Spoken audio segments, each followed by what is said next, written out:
Hello and welcome to Fox 29's News Now on this rainy Tuesday morning. I'm going to switch over to the National Network press conference. It's a National Action Network press conference going on right now. What should we do now?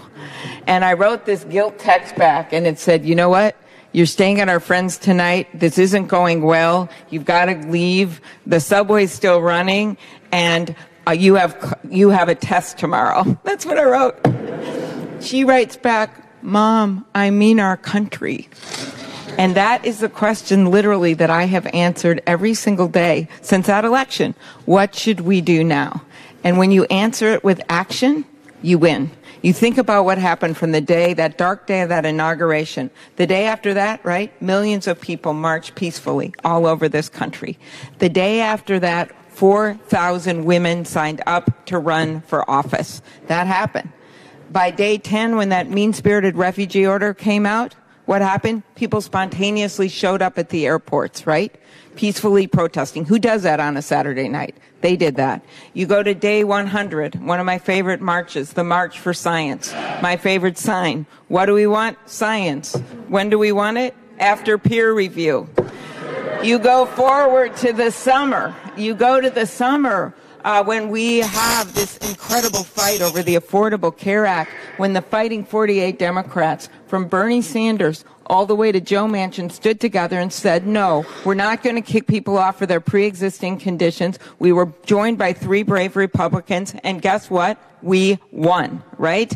And when they kept trying to do that with that case down in Texas, right? They kept doing it every single time. We made the case and we won. So when you talk about the agenda to the members today, and I loved Al's point, that this is not just about winning an election, it's what you're going to do with that, what you're going to do with that power when you get in office. Those are the questions to ask about voting rights, about pre-existing conditions, about making sure that we have a strong economic agenda for this country. And part of that's going to be including making sure that people have access to the jobs that we have. My state's got all kinds of job openings right now, but we've got to find a way to connect the kids that are graduating or the kids that are still in high school or haven't graduated with those jobs. My own sister didn't graduate from high school. She had a lot of trouble, and she ended up going down to Iowa, working manufacturing. She got a GED, and then she went on to finally, after about 5-6 years, she went to a community college down there, got a 2-year degree, and then ended up getting a 4-year degree and graduating with a degree in accounting. And that year she got the highest score in Iowa in accounting. So my message there is that there are many, many paths to success. There isn't just one path to success.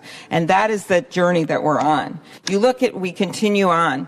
Into day 200, this was one of my favorite ones, day 291 since Donald Trump got into office. You know what happened that day? We won these elections all over the country, right? We won these legislative seats that no one thought that we would win. And that was really the beginning of showing that people of color, the young people, were going to start running and take back seats. On day 326, this is my best day of all, in a victory for dignity and decency. Does anyone know what happened that day? Doug Jones won the seat in the state of Alabama. That's what happened. That is the arc that we are on. And you go forward to right now, to last week, and what happened there. The U.S. House of Representatives once again became the people's house, right? More than 200 of the candidates in congressional and statewide races last Tuesday were Black, Latino, Asian, Native American, LGBTQ. More than 80 of those candidates won. That is change. That is how you take back our country. So one of my favorite things that happened here in the last year was that we finally got more women running. We're now up to 23 or 24 women in the Senate, with Kirsten Sinema running. Just so you know, our history, in addition to not having enough people of color in Congress, we have not had nearly enough women in the history of America. There have been 2,000 men in the United States Senate and only 52 women. And I was on the Trevor Noah show a few months ago, and he said if they had a ratio like that in a nightclub, they'd have to shut it down. So that is basically what we've been dealing with through history. So as we go to work, what do we need to do? Well, the first thing I already mentioned, and that is reauthorizing the Voting Rights Act. And I hope you're going to bring that up at every office. We know we don't have Republican support for that in the Senate. It's been a big problem, but we have to raise that. Doing what we can, especially in the House, to pass bills to make it easier to vote. Same-day registration, that's something that's worked in Minnesota. I think we're once again going to have the highest voting turnout in our state of any state in the country. We're estimated to be up to 64% in a midterm election, and that is not of voters, that is of eligible people who can vote.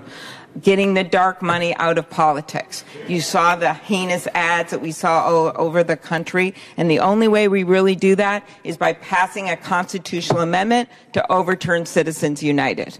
That is voting rights, getting the money, dark money out of politics, and then making sure that we have secure elections, especially as we head into 2020. Senator Lankford is a conservative senator from Oklahoma. He and I had a bill that was pretty straightforward. It required backup paper ballots, right? And we thought we were moving forward with that bill. We had a bunch of support. We had a hearing scheduled, and then we got a gut punch from the administration. They basically said they didn't want to have that bill right before the election, right when all that stuff was happening in Florida and Georgia and all the problems that we had in allowing people to vote. So we're going to go back at that, because if we're not, the only way we're going to have a fair election in 2020 if we have a secure election. But I've always believed you can do two things at once. You can secure your democracy, and you can also have a secure economy for people.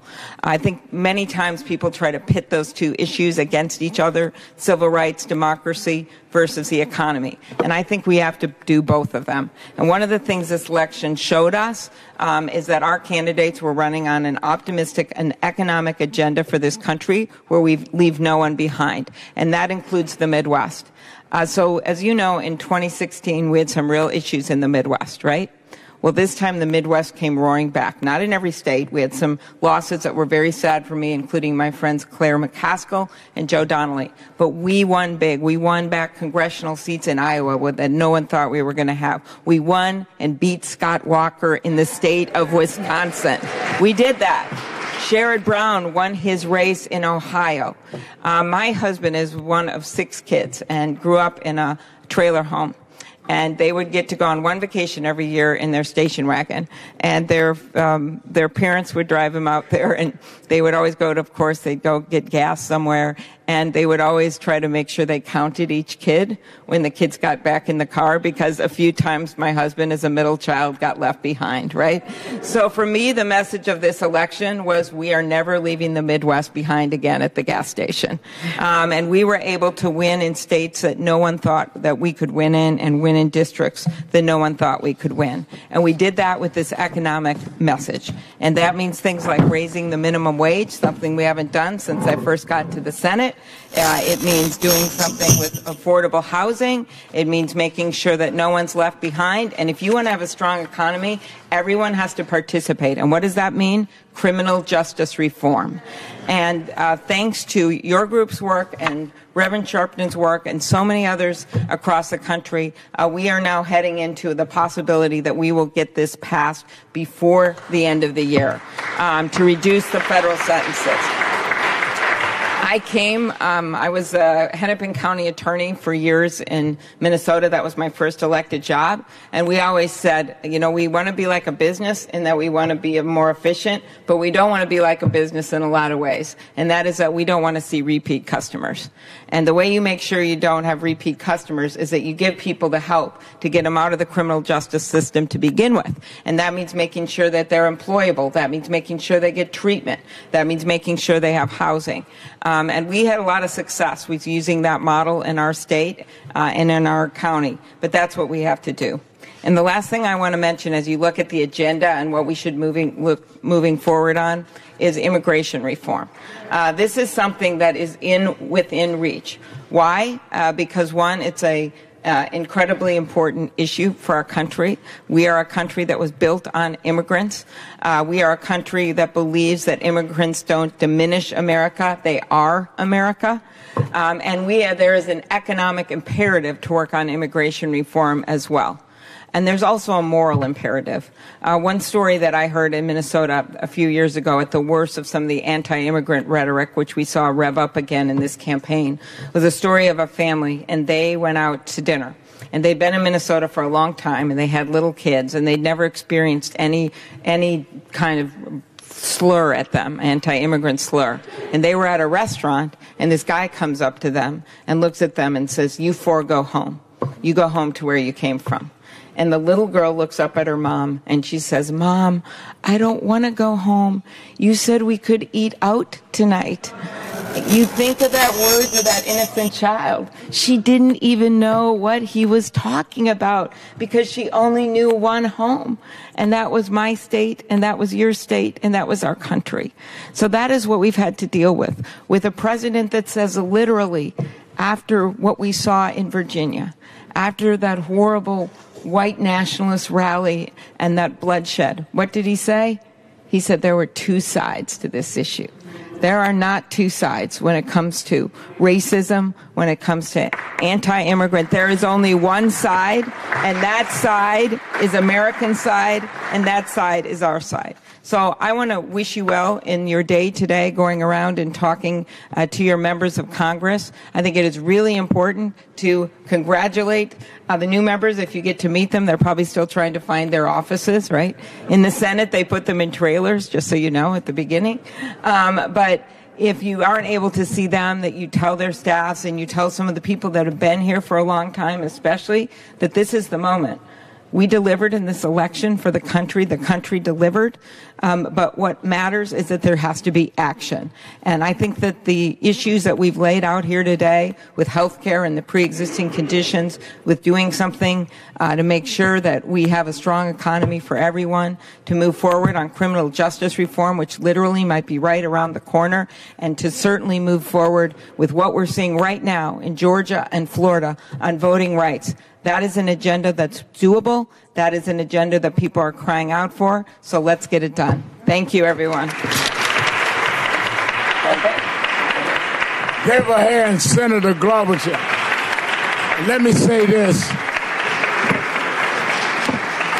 Let me say she was very specific, which is what we want. Voting rights, criminal justice, her bill in the first 100 days, and we certainly on the criminal justice bill this year. So I think she really respected us.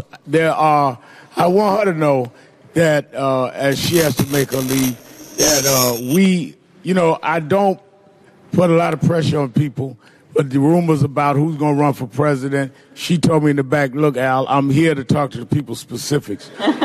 And I do know when I ran, we had to go Iowa first, then New Hampshire, then South Carolina. Now, Elder Johnson, who heads South Carolina National Action Network, is stand up, is right there. So just in case, Amy, in case you run, you might want to exchange numbers, just in case now. I'm not starting nothing, just in case. All right. Give another hand, Senator Governor. Let me give it back to Tiffany. I am too. Can I end my thought real quick? I have nothing to end my thought. Okay. Yeah. So now I have to follow Senator Klobuchar and Reverend Al Sharpton. I will try my best. Yeah. So sorry, Rhonda, you were interrupted. I want to let you button up your remarks. Just really quick. I think what the senator said about young people of color are deciding elections. We are. But it seems like we're not good enough to get a job on Capitol Hill. And we've got over 2/3 of this body that does not have a single senior staffer of color. We have 19 committees in the U.S. Senate that report absolutely no diverse staff. We've got less than 20 black women serving as chief of staffs, despite the fact we are the highest voting bloc in this country. There's only one black woman that is a chief of staff to a non-congressional Black Caucus member. And in 2018, that is not okay. So my charge and challenge, if we want to push forward on voting rights, we want to push forward on criminal justice reform, we want to achieve these robust progressive agendas, we've got to have the staff in place to get it done. We won't get inclusive policy if we don't have inclusive members and inclusive staff. So as you're going about the Hill today, the first question to ask, what does your staff look like? And if they don't fit the demographic, it's not good. Thank you, Rhonda. So David, this brings us to David Johns, my longtime friend. So David and I actually started the panel sitting right over there debating already before we even got to the stage. So I want to ask you, David, because we talked a little bit before we got up here. So there's been a lot of conversation around millennials and people of color voting. And, sometimes the storyline can be that millennials don't participate. David has his thoughts on that. But I do think it's an interesting thing. We talked about it a little bit that I think the first year after voting rights passed, there was something like 42.6% of black people, eligible voting age black people, voted in the election. In recent history, that number has not really moved much, even though people of color are driving elections. So I just want to bring our private conversation to the public and give you a chance to share your thoughts on what you think about engaging millennials and people of color in this space, in this era of this new political climate we live in. I don't know that so much is new, right? White supremacy still exists, and anti-blackness is a thing. I won't use this. I taught kindergarten, so I use my teacher voice. Oh, the camera's is there another microphone up there? I turned it on. It wasn't working. I used my basketball voice. So I want to start by saying thank you in the spirit of Aunt Maya Angelou. I know most of y'all are going to forget most of what we say. So I want to get the most important thing out of the way, which is to say thank you, National Action Network, for always being engaged. What I know is that anti-blackness and white supremacy still exist, but I also know that black people have always resisted and shown up and shown out in spite of the challenges that we faced, which is the conversation that Tiffany and I were having, which is that too often when people talk about us, they don't tell the whole story, right? And so if you let pejorative white media tell it, it's that we didn't do enough, right? The night of the election, the messages were still, in spite of the fact that black women do what y'all do always, show up and show out, even when we don't support y'all, right? That we weren't doing enough. It was that young people didn't show up enough, and if they had, things would be different. The reality is that the numbers for young people that turned out in this most recent election were 400 times greater than the previous election. That's in spite of people telling them that you shouldn't go to this poll, or people closing polls, all of the voter suppression stuff we've talked about. We also haven't even talked about the fact that there are still white supremacists showing up in places where black people are trying to vote now. We've talked about these policies that exist, but we're not talking about the practices. In Florida, the Proud Boys right now are in Broward County, where people are protesting, asking for every ballot to be counted. Why are they there? To intimidate, to force people to go home, to be afraid, to not claim the space that we are owed simply because our people are the founders of this country. We built this for free. And so I say that because, again, when you say to people time and time again, you haven't done enough, you are not enough, they will start to believe it. And we have to talk to our babies about being proud of what they're doing in spite of the shit that they face. Excuse me, I know Rev left. So there are three things that I want to talk about related to all of this. And one is that we have to be not distracted by everything that's going on. This is the most diverse Congress. There are more than 100 women who will be in that office. But as Rhonda said, unless we hold them accountable, nothing will change. Period. In this space, I want to encourage you all to think about leading in unusual and maybe some novel ways. And there are two things to think about. One is that most of our power as black people in this country is concentrated within the Democratic Party. Right? We should be clear that the man that occupies the Oval Office, I'm not going to call him president because he's not my president. Barack Obama's my president. But that man took on both political parties and destroyed the Democratic Party and the Republican Party. Republicans like to act as if we don't remember that and act like they're aligned and that they're working together. But we have an opportunity now to go into these Republican offices as well to influence their agenda. Why does that matter? That matters because there are more than 75 Republican members who are in positions of leadership and authority who are not coming back. Period. There are 50 of them who retired or quit. There are 25 of them in the House whose jobs we took and they were real shook about it. And 29 of those people, or 39 of those people, had chairmanships of committees or subcommittees. And the reality now is what Rhonda was talking about is gospel. You guys will encounter staff members who know more about these institutions than the members that we have now elected. And so we have to go into spaces where we are not normally welcomed to remind people that you work for us because we live where y'all are too, and ask them to do the job of making sure that every member of our community is free. So this is where some of y'all are going to get real uncomfortable. I'm going to remind you what Fannie Lou Hamer said, which is that none of us are free until all of us are free. But too often in black spaces, we forget members of our community. So while we're talking about voting rights and enfranchisement and celebrating the victory of having 1 million felons in Florida who can now vote and will change things for the foreseeable future, we also have to remember that black, lesbian, gay, bisexual, transgender people live in the South with other black people. We don't have the privilege of moving to white spaces where that part of our identity becomes the thing that we draw power from. We live in states where it's legal to discriminate against us, where there are laws that make it impossible to pass laws to protect us. Why does that matter? Because all the things that we've been talking about, healthcare, the right to vote, the right to self-determination, is even more challenging when you have an additional stigma.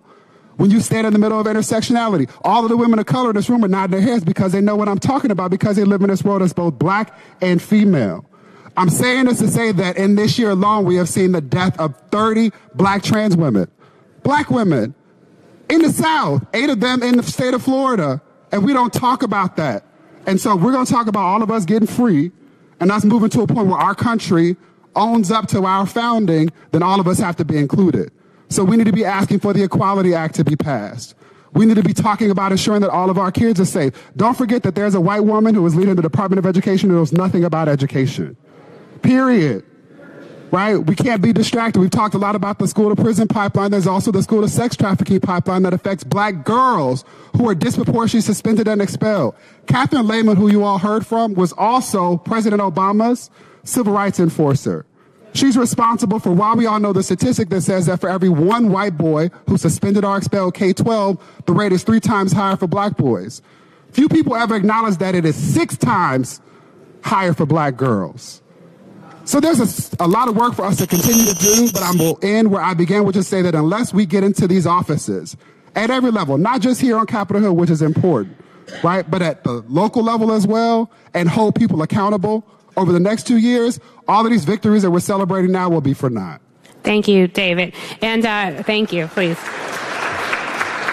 I just want to say, if you have questions, please wave them in the air, and someone will be around to collect your questions. And I also want to acknowledge Congressman Al Green, who has joined us, who will be coming up soon.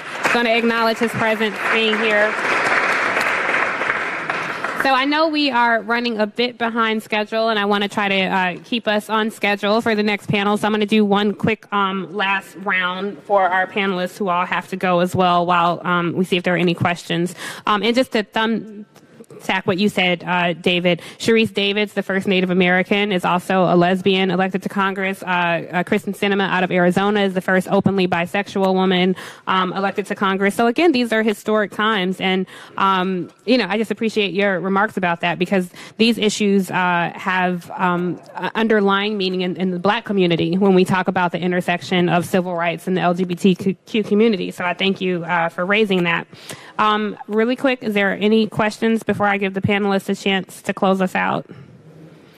Okay, so I'm going to start back on this end, Jose, because I know you have to leave. And while we have all of these foot soldiers for justice here, I just am going to ask the panelists to share some closing thoughts on what people can do on the ground. I know I am honored to share the airwaves with Reverend Sharpton every Tuesday on Keeping It Real, and we do his show together sometimes on MSNBC as well. And a lot of people on the radio show will call in and ask, you have access to information we don't. Here's the secret. I don't. I have access to the same information. I just come and package it and share it. And I always tell people that, but they always feel like there is no bridge between them and Capitol Hill, which is really a sad thing, because these people are here to serve all of us. So what are some words of advice that you can give to the people in the audience, people listening, people watching on the airwaves, on C-SPAN? What can the average person do? Well, first you can subscribe to The Beat. I read it every morning. Thank you.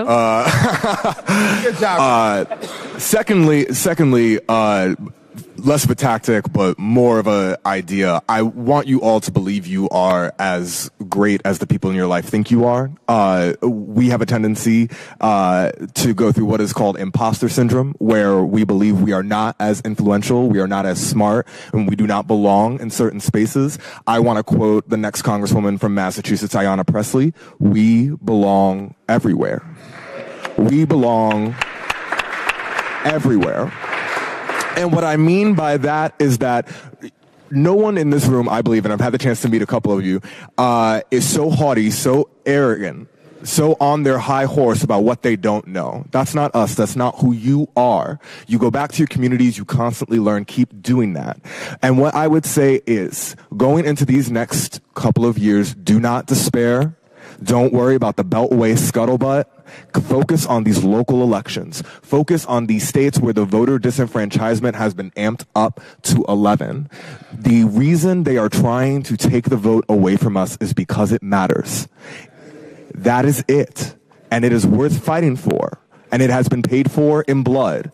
Focus on these governor elections, these mayoral elections, these district attorney and prosecutorial elections. Eyes on the prize, the same way it was 50 years ago. Eyes on the prize. Keep talking. Keep talking to each other, especially when you're sad. And take care of yourselves. Listen to your favorite music. Eat your favorite food. But keep going. Because these races don't stop. I hope you have a great holiday season. Enjoy. Eat some great food. And then we need you back here in January. Come. And if you don't know, and if that's not enough, my name's Jose Morales. And I want to talk to you about how you can continue to get involved in the next governor elections, the next redistricting, because they don't want you to show up. They want to draw these maps in hidden rooms so that you never see the halls of your state capital. We cannot have that. You must show up in January, in April, and in November. That's it. My closing remarks really are about participation. And I agree with Jose about participating in every election. Who gets to make decisions regarding sentencing, regarding these harsh sentences that we were talking about, criminal justice reform. That's your local prosecutor. So obviously, being involved in every election is critical. But I also think you need to participate in the census. We haven't talked about that. The census is sort of the bedrock data that we collect about who we are as a nation. It becomes what we use to redistrict, to reapportion, which means allocating all the representation in this country, but also the resources in this country. So I think we should go back to our communities, make sure that we're going to be participating and actively engaged with the census when they come. And also, I think finally, and this is going to hopefully not be such a downer, but make sure that we're ready for the backlash. I think we're all very celebratory now. We're all very excited now, and we should be. But I think that those who lost the election, those who feel threatened by what just happened, will be preparing legislation now, but also in the future to try to take back power. I think we need to be ready for that. I think we need to be prepared for that. And I think we need to make sure we educate our representatives and hold them accountable for that. Also, I wish you happy holidays. And also, we need to take care of ourselves. And so I wish you do that as well. Thank you. Excellent. I just want to piggyback on that the census is a really big issue. It's actually in the courts right now. Commerce Secretary Wilbur Ross misrepresented conversations he had with the DOJ to include a citizenship question.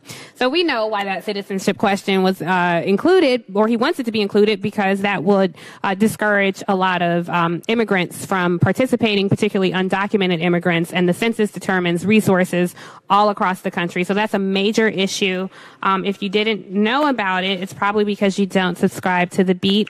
We wrote about it, so be sure to read that. Rhonda, what would you recommend that people focus on and do as we look forward? Absolutely. Well, first off, you all are the National Action Network led by the Rev, so I think you know what you need to do.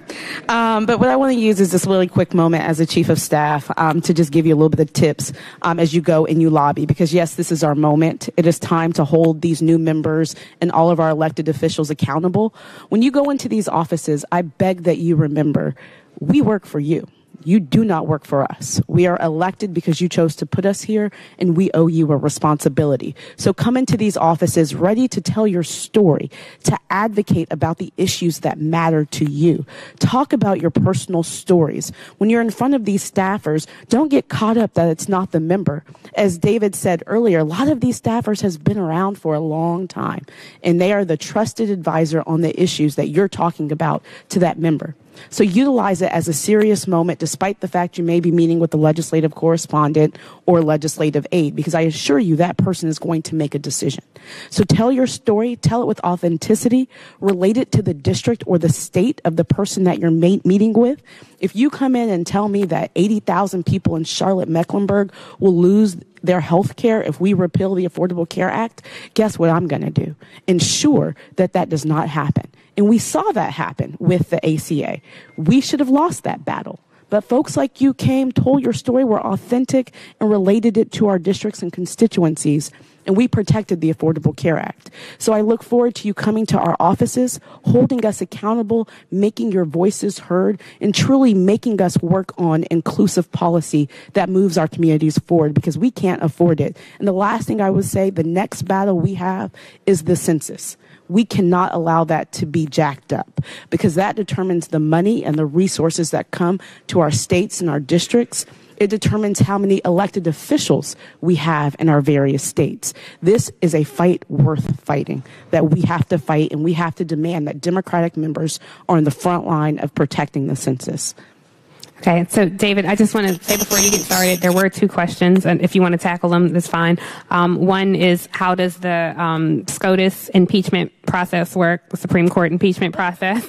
Feel free to jump in on that. And another was about the Clinton crime bill from 1994. So I don't want to put you on the spot, but they said it wrongly discriminated and incarcerated our youth. What can we do about it?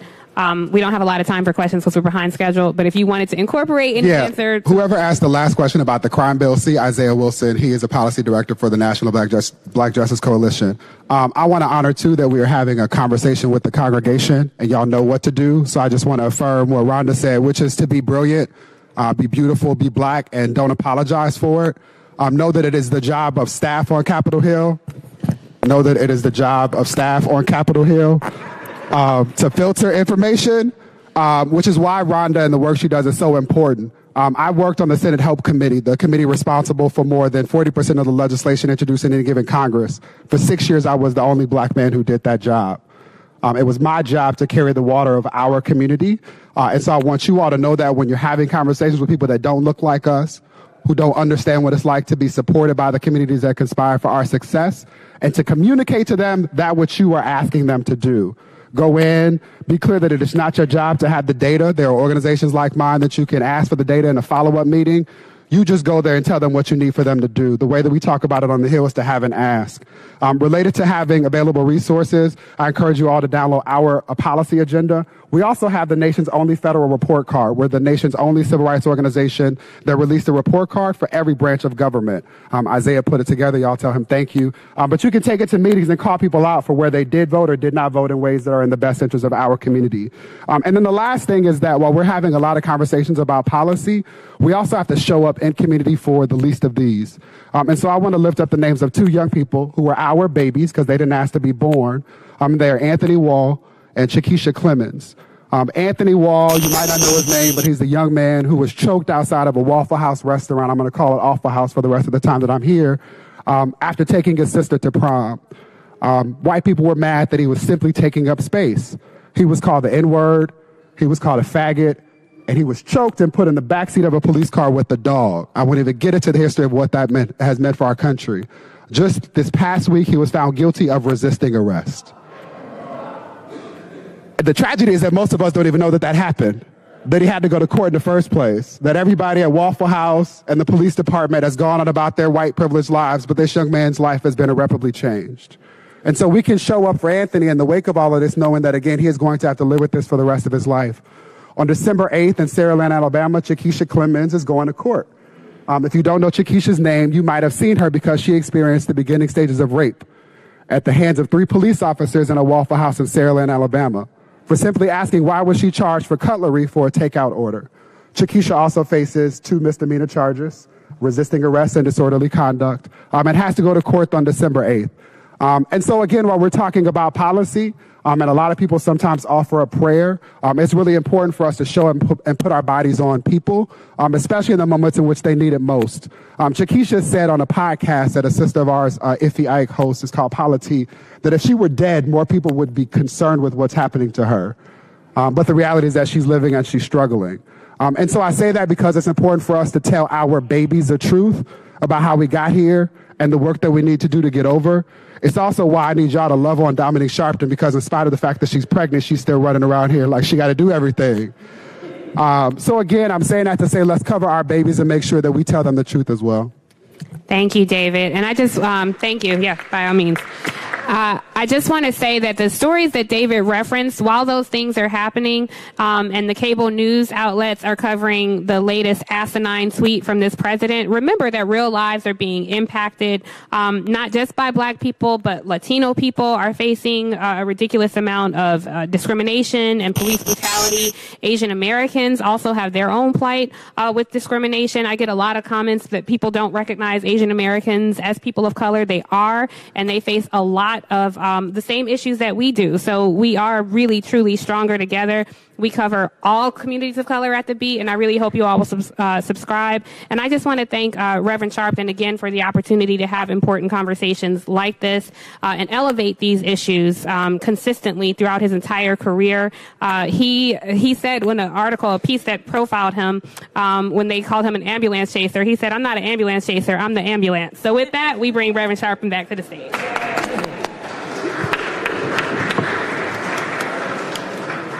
Give Tiffany Cross and the panel a big hand.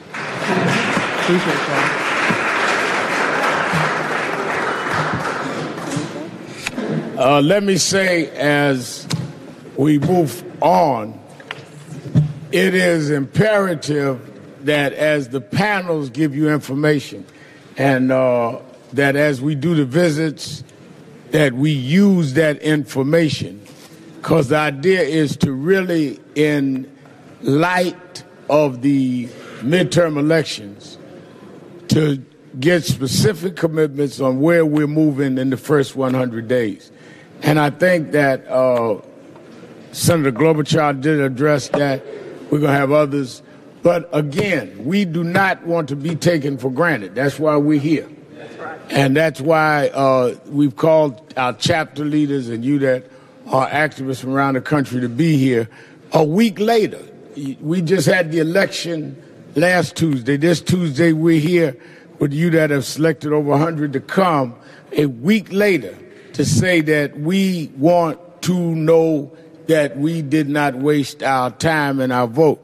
And the midterm election is not over. It's still going on in Florida. It's still going on possibly in Georgia, and last night in Arkansas. And I think that it is important that we that are on the ground are the ones that go back to the people that we told to vote and say, these are the commitments we have. Am I right? That's right. All right. I don't know anybody that personifies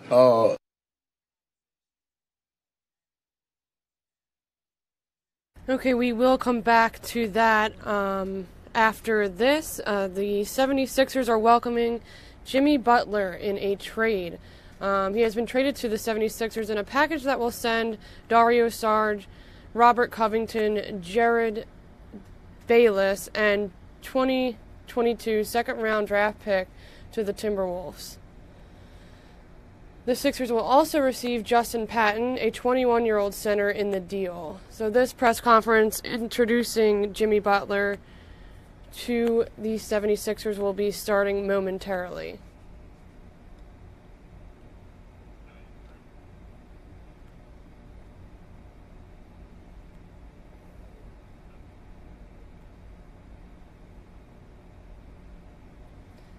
Philadelphia's process led it to the second round of the playoffs last season behind two of the game's youngest, brightest stars in big man Joel Embiid and point guard Ben Simmons. Butler, an elite wing and outstanding defender, will join them in a quest to rule the Eastern Conference now that LeBron James has left that league to join the Los Angeles Lakers, following 8 straight trips to the NBA Finals with Miami and Cleveland. The next step for 76ers general manager Elton Brand will be coming to an agreement on an extension for Butler, a pending free agent who made clear to Minnesota that he would not be re-signing there in 2019. Butler has played in 10 games this season, averaging 21.3 points. Butler, who turned 29 on September 14th, has been an all-star in each of the last 4 seasons. Philadelphia will become Butler's third team after Chicago and Minnesota. He's a career 16.5 point per game scorer. though that is skewed by his first 2 seasons that were very meager on the scoring front. He's on pace this season to average at least 20 points for the 5th consecutive year. Here he comes right now, and we'll tune into right now to the 76ers.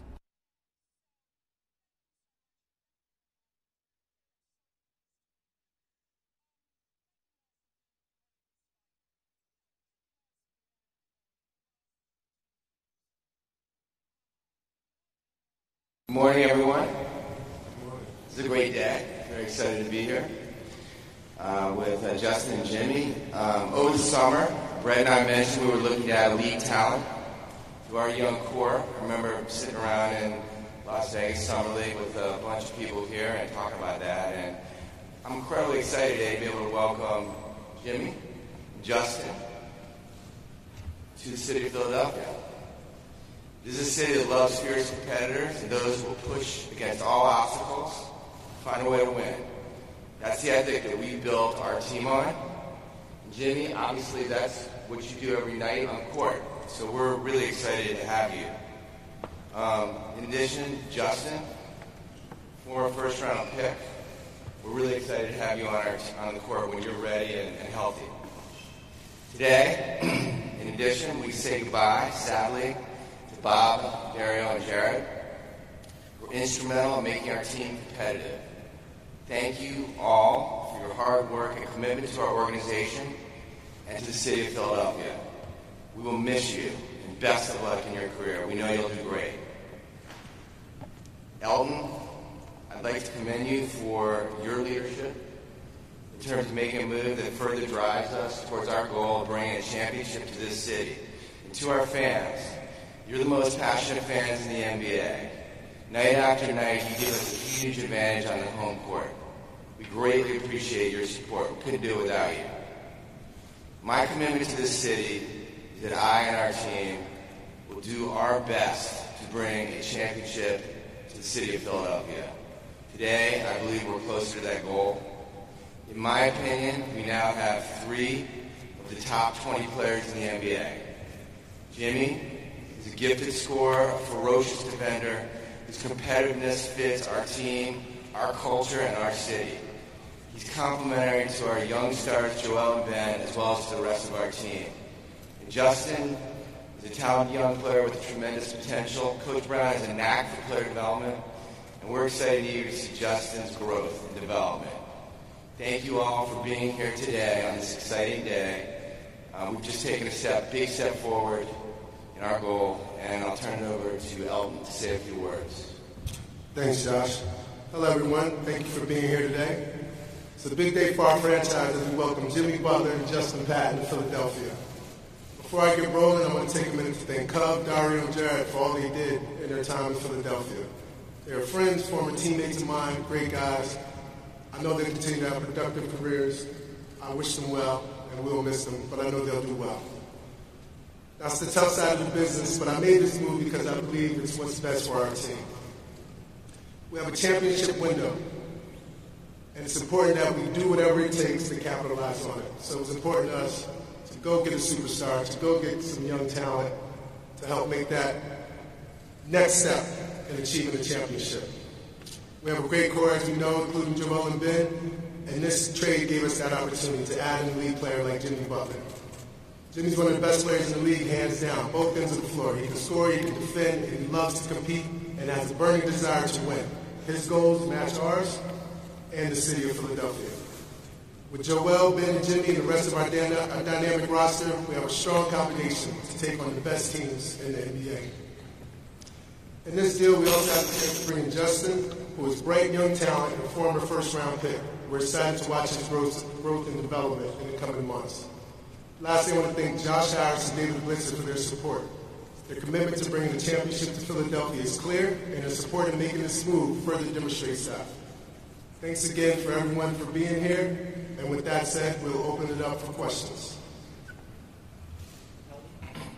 Elton, how did this deal come together, Elton? When we first found out Jimmy may be available, like many other teams, we reached out to Minnesota. My group Alex Rucker, Mark Eversley, Ned Cohen, Vince Rosman. We put together some value propositions that we thought were fair, thought that could get the deal done. I spoke to Scott Layden very often. We have a running joke. It's, hey, this is Elton with our daily call. Spoke to him a lot. Once it had some legs, Josh Harris is great. He had a great relationship with Glenn, and his commitment to winning the championship. He spoke to Glenn direct, talked to me and said, hey, I think we're very close. We can finish this thing up. I spoke to Scott Layden, who was very professional throughout all this, and we closed the deal.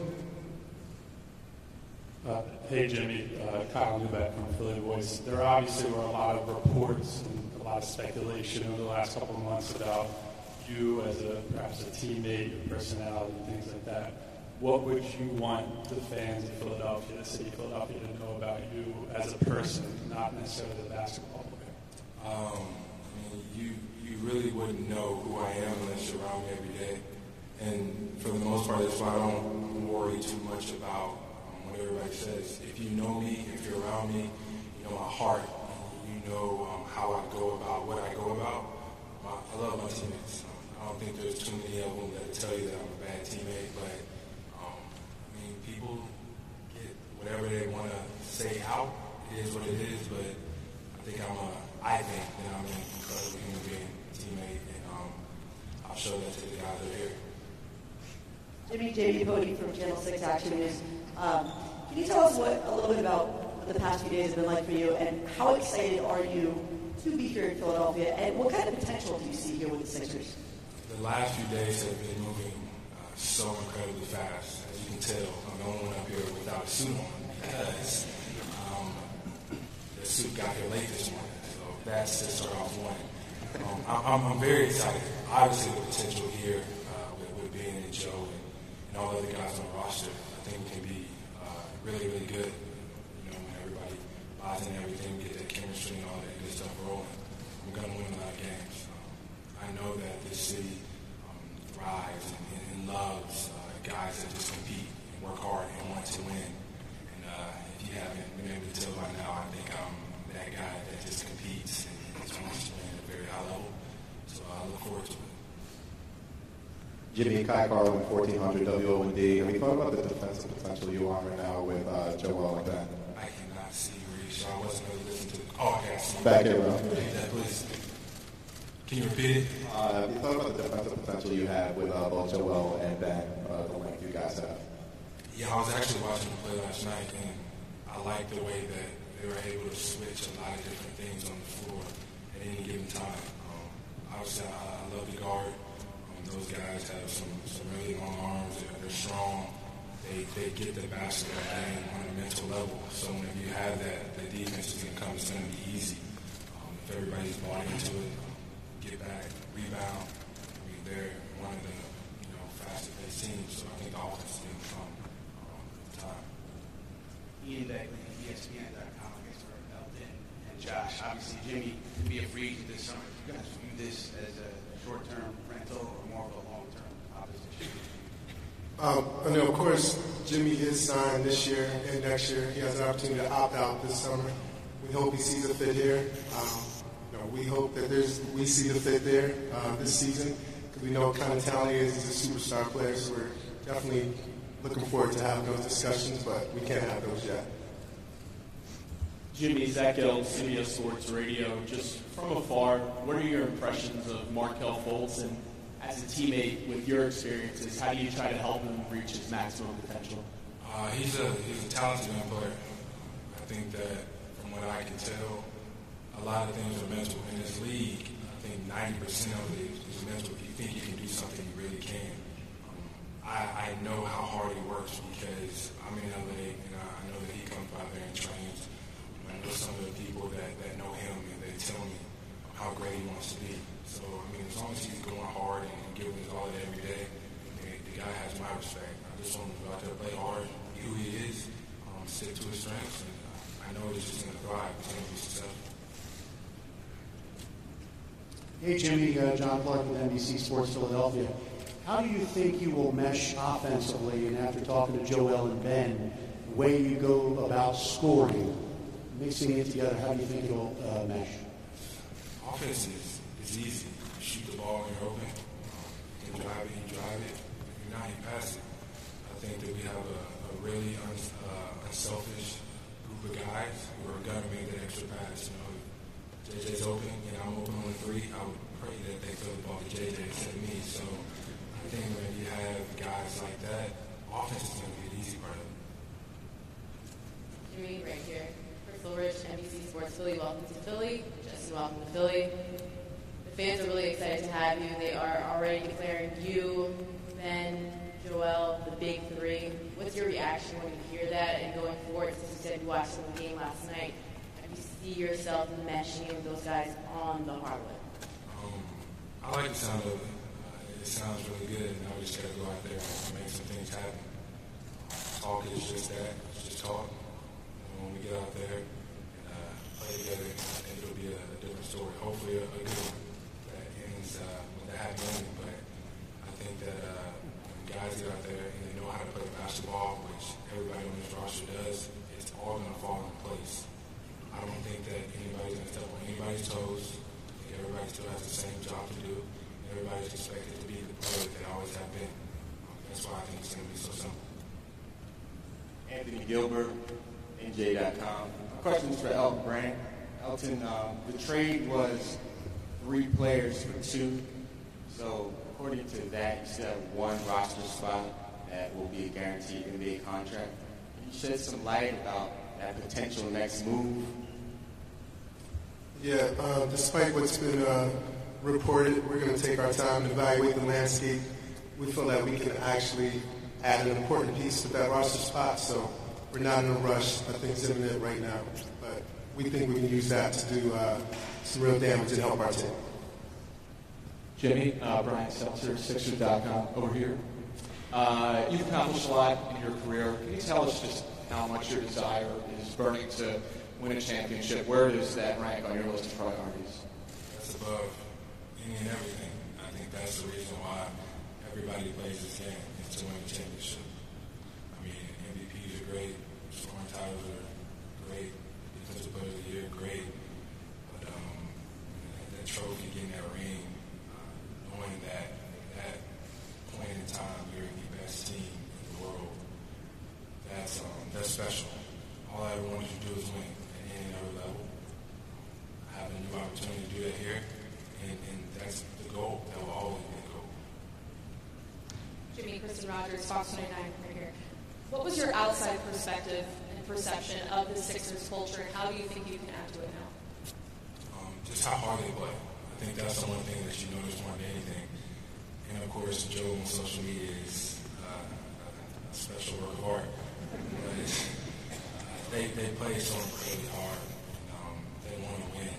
Like that makes me smile because that's who I am as a whole, as a person, every single day. So it's going to be fun to get out there and compete and help win some games. I can't wait. These games come around quickly, and hopefully I can get out there on the floor as soon as possible.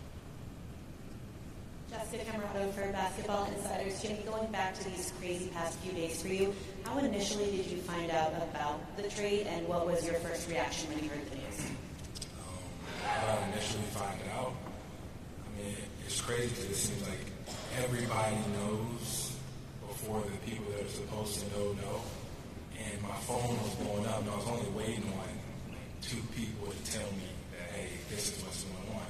But I had like 35 text messages before the 2 people I wanted to hear from actually contacted me. So that's actually how I find out. And the rest was kind of history. I'm here now. Like I said, the past few days have been moving so fast.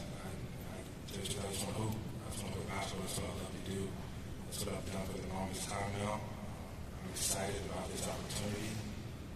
Those days are now a thing of the past, and I'm ready to move forward. Kevin Kincaid from Crossing Broad. Jimmy, I'm right here.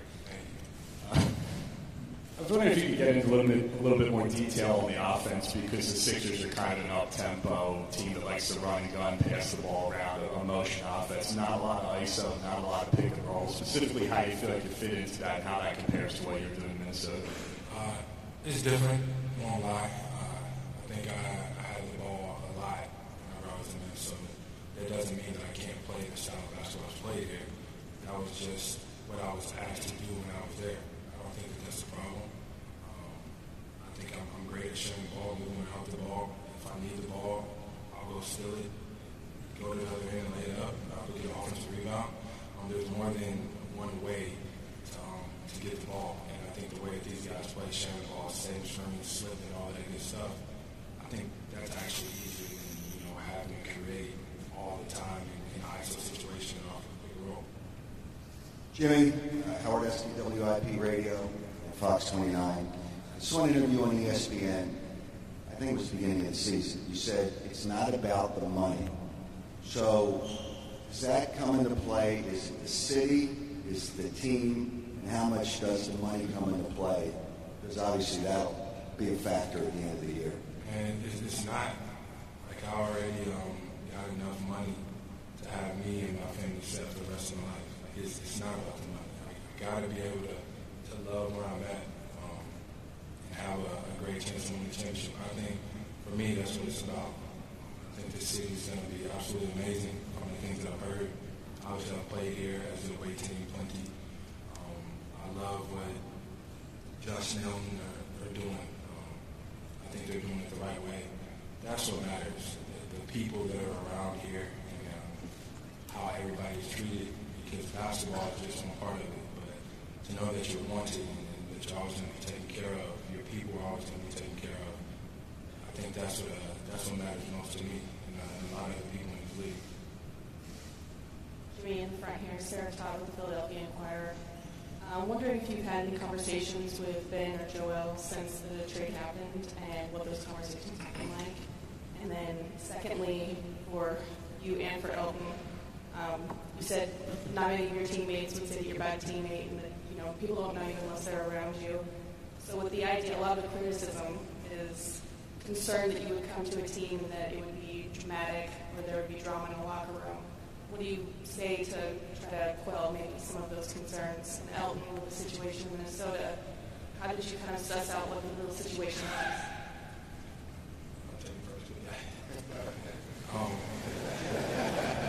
So I have talked to Ben and to Joe, and it's crazy because we know basketball. Basketball is not going to be the main topic.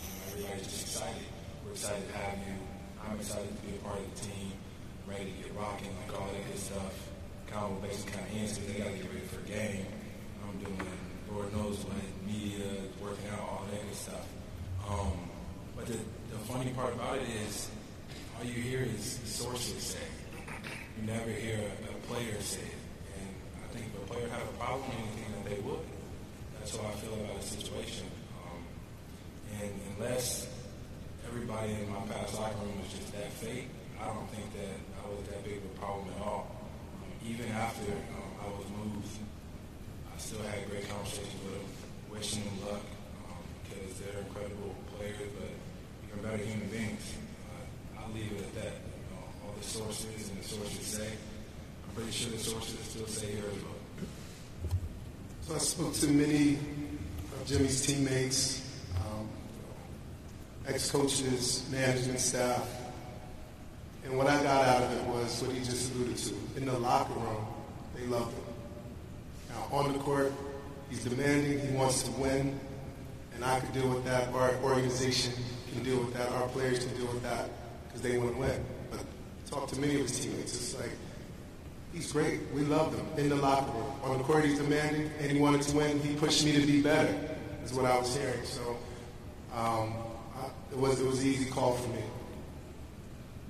Ian Beck with ESPN.com for Elton. Obviously, when a player like Jimmy comes here, it changes the hierarchy of the roster. Just curious, in general, what's your assessment of Markelle Fultz thus far, and how does Jimmy come here change what he thinks? Yeah, when you bring in a four-time All-Star like Jimmy Butler, there's going to be ripple effects throughout the entire roster and whoever plays. Coach Brown, an environment he's built, I mean, he's well suited for that, to figure out how the pieces fit. So he will definitely handle that. Hey, Justin, can you tell us a little bit about yourself? your goals, where you see yourself, what you took away from your first season as a pro. First, my goals are just to get healthy, and with this situation, that's the perfect thing. They're familiar with the injury that I have, and they've communicated to me that it should go along smoothly. So I'm just excited to get to work. They're excited, and it's going to be fun. Over the last year, I just learned that it's a long road. You can't give up too fast. So I just didn't learn how to grow up and just stay the course. And right now it's rehab and every single day attacking that. So that's what I'm going to do. Jamie Pody, 6ABC. Can you tell the fans something about you maybe they don't know? They know what kind of player you are. Let Philadelphia know a little bit about you, the person. I don't do much, to tell the truth. I love dominoes. I do that probably more often than anything, some cards. What else? Still love country music. I still do drive a minivan, so if y'all see that rolling down the street, I'm for sure in it. What else? Oh, that's basically it. That's all I got for you. That's me in a nutshell. Yeah. Jimmy, right over here, Chris Lorchin, NBC Sports Philly. I'm just wondering what you know about our sports fan base being a very blue-collar, passionate fan base. And for you, Justin, I just want to know what the transition has been like for you. It seems like your fate has been tied with Jimmy Butler since your draft night. So when you got the call or when you got the notification that you were coming here, what has that process been like with you? I'm first. We're going to put it on Jess. That's right. Wait, can you repeat my... I do usually do that. Yeah, absolutely. For you, it seems like your fate has been tied to Jimmy Butler since your draft night. And it's been a whirlwind for you since you got to the league. What was the transition like from hearing the news that you've been traded to coming here to today? I want to hear about your story a little bit. It was unique. It was kind of like a rocky situation, as you know.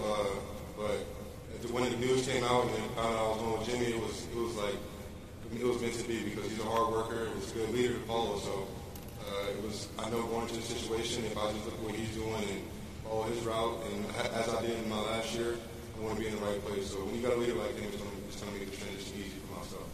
Thanks. And Jimmy, it was just about what you know about the Philadelphia. I remember it. I'm not like that. I like the fact that they like people that grind, that go hard, you know. That's what I've always built my basketball talent off of. I'll tell you right now, I'm not the most talented guy, not the best shooter, I'm not the fastest runner, the highest jumper. I just think that I just play hard. Like I'm up early before a lot of people in the gym, and I'm there later than a lot of people in the gym just because I want to do whatever it is that my team asked for me to do to help us win as many games as possible. Like I really take great pride in that, knowing that I'm basically in control of my own destiny when it comes to being out there on the basketball floor. I love to work. I love to grind. I've always been like that.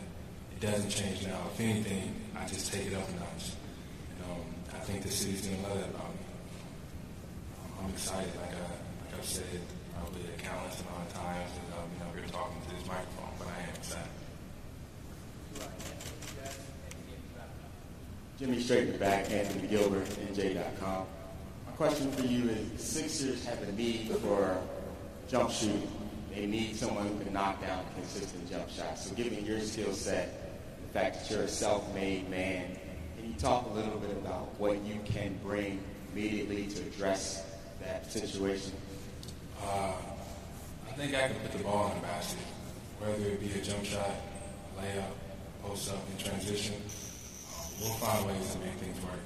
If I got to spend countless amount of hours shooting tray balls, I'll do that. I know what I'm capable of doing when I'm out there on the floor. I think it's going to be easy to play off the guys we have. Shoot with JJ as much as possible because he tends to make a lot of shots out there on the floor. So I think he'll make my job a lot easier in that aspect. But I'm telling you, man, I don't think that the basketball, the offense is going to be the problem at all. I think offense is the easy part. As fast as we play, like everybody was open on the floor last night. That's absolutely incredible. And figure it out. Jessica Camerata for Basketball Insiders. Jimmy, what would make this season a success for you? I mean, that's easy. It's a hard thing to do, but it's an easy answer. Obviously, win a championship. That is why I play, why we play, why they did what they did. It's to win. That's our goal. I can tell you that right now. Talk to them about it. So that will be a success. But I think we got a long way to go before we can reach that. But we're definitely shooting for it. Ian Begley, ESPN.com. Jimmy, obviously you're focused on today from Philadelphia, but you were tied so closely with Tom Thibodeau, right? Where do things stand between Tom and everything that took place? Tibbs is my guy. The world knows that. You know that.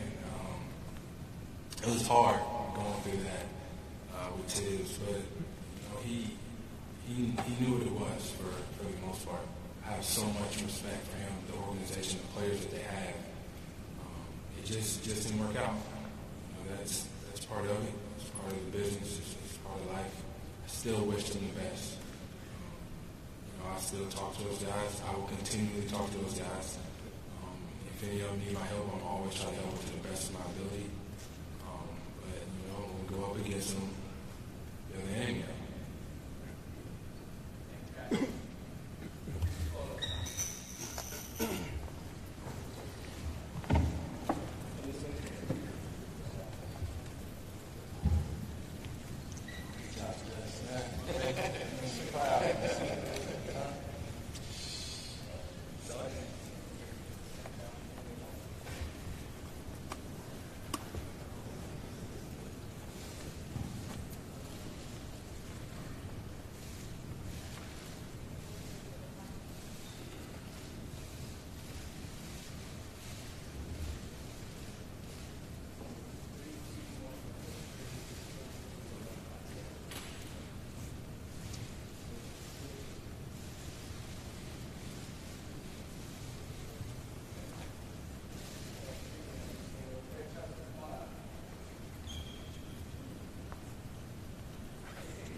And there you have it. The 76ers officially welcomed Jimmy Butler and Patton to the 76ers.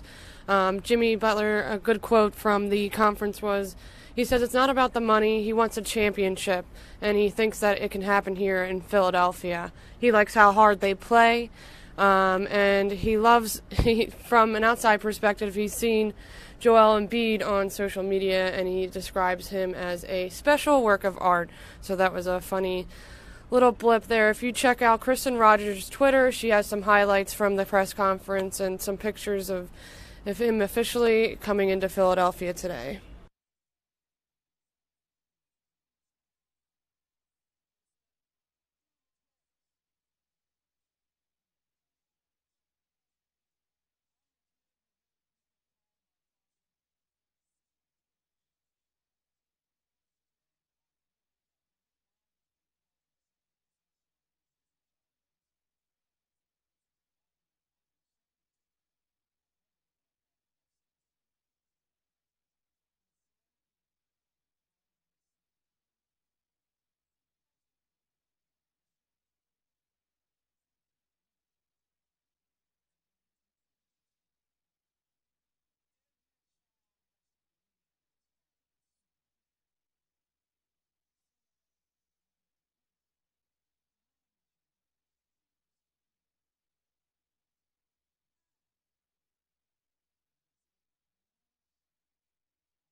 Well, if you didn't know already, rain returned to the forecast this morning. The Fox 29 Weather Authority is tracking a second system moving in Thursday, where we may see some sleet and snow in some areas. Thursday's system comes with an area of high pressure off to the north, which may funnel down some cold air that could get trapped at the surface. Fox 29's Kathy Orr and Scott Williams say it all depends on temperature, location, elevation, and timing. Areas north and west of Philadelphia have the best chance of seeing a possible wintry mix. Winds will gust 25 to 40 miles per hour. By 7 p.m. Thursday, rain will cover the area. Download the Fox 29 Weather Authority app to keep up with the latest forecast.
Well, it was announced that the American Heart Association released new guidelines for doctors treating high cholesterol. Dr. Mike spoke with Fox 29 Good Day with all the details. All right, here we go. Let's talk fat and cholesterol. Literally. That's fact. The American Heart Association released, yet again, new guidelines for doctors treating high cholesterol. So we're bringing in our doctor, Dr. Mike, to let us know what we need to do now.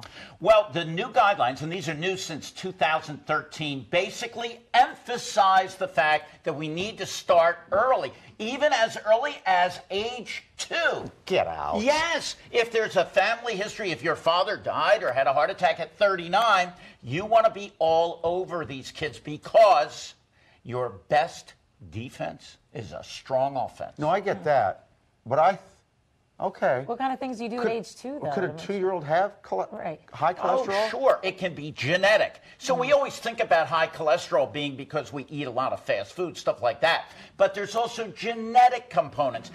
Then what is cholesterol? We better get a definition. Well, the definition they use is an LDL, low-density lipoprotein level of greater than 100. That's kind of the ideal cutoff. Say that in English.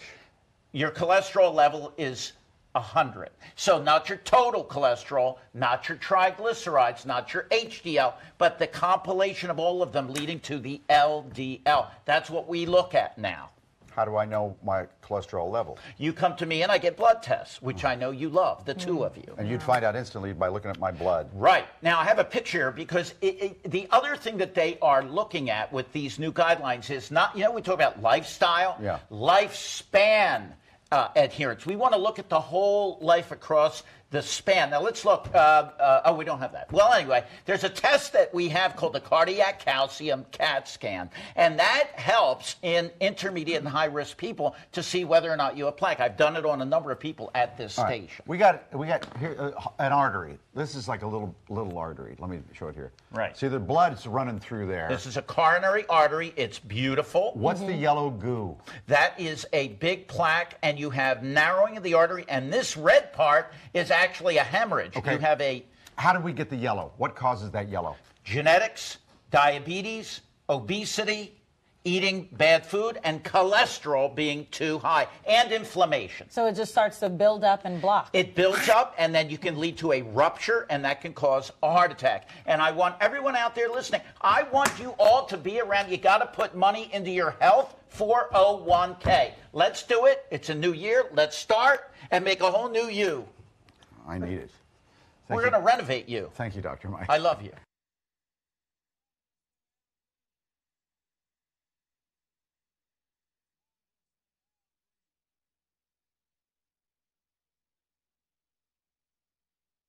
And for you plant lovers out there, winter is approaching. So Fox 29 delve into how to winterize your plants.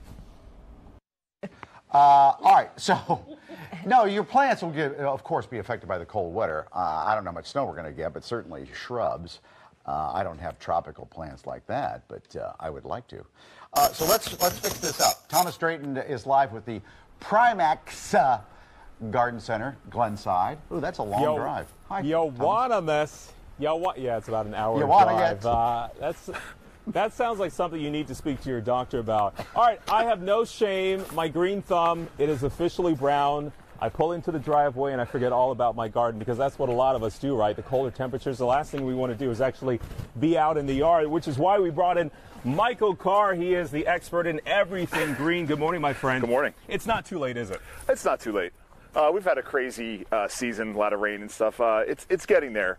When the hard frost set in, it's you're getting the message that it's time to wait till the next season. What do we have to do? We look at these plants. Do we have to protect them, cover them? What do we do? Well, basically, if you have something like this Nellie Stevens holly, if you have something maybe on a deck that's open to the elements on a hill, it's you want to be proactive and perhaps wrap it in burlap.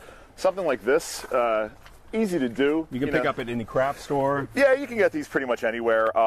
What you want to do is, if it's exposed to wind, things like that, just a nice loose wrap. you know, and you tie it. And then you tie it around? Tie it around, not tight. You don't want to keep moisture in there, nice and loose so things can... What about when it comes to mulch? A lot of us, we have the mulch we didn't get to over the summertime. Yeah. Do we want to do that now or wait until the spring? You can always do mulch. Mulch works for two reasons. Aesthetically, you know, it's beautiful, but it helps to keep moisture in. As a rule, never more than 3 inches, 2 to 3 inches of mulch. Over the top. You want to go extend out to the root line. It's good to just keep it in there so the moisture stays in. And that should protect you all winter long. Come to spring. Of course, we have the plants that we have on our deck. We want to bring them inside, right? That's right.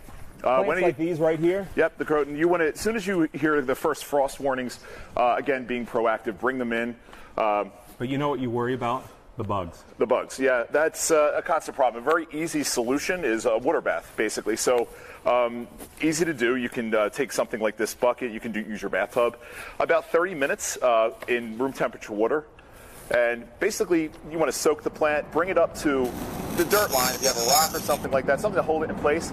Basically, the water will go in and get the critters out that have settled in, you know, maybe on your deck or that have been outside. You know, after about 30 minutes, you know, pop it out, set it aside, let it drain. You're good to go. Kill all the bugs. Yep. So last resort, they do have some products that you can pick up, right? Absolutely. We have all kinds of good stuff here. We have a systemic. Basically, you're going to add this before there's a problem, and this can help with insect control. Something like Wilt Stop here, excellent product. Good actually on Christmas trees, Things evergreens. You can pick up real quick. Do you prune now or wait till springtime?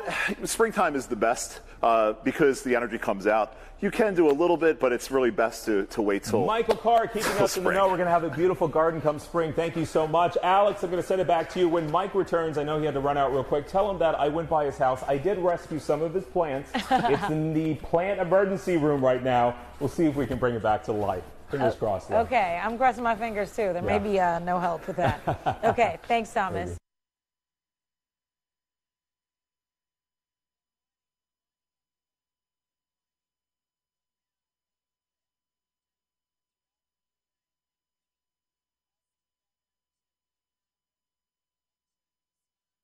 Well, that is all we have today for Fox 29 News Now.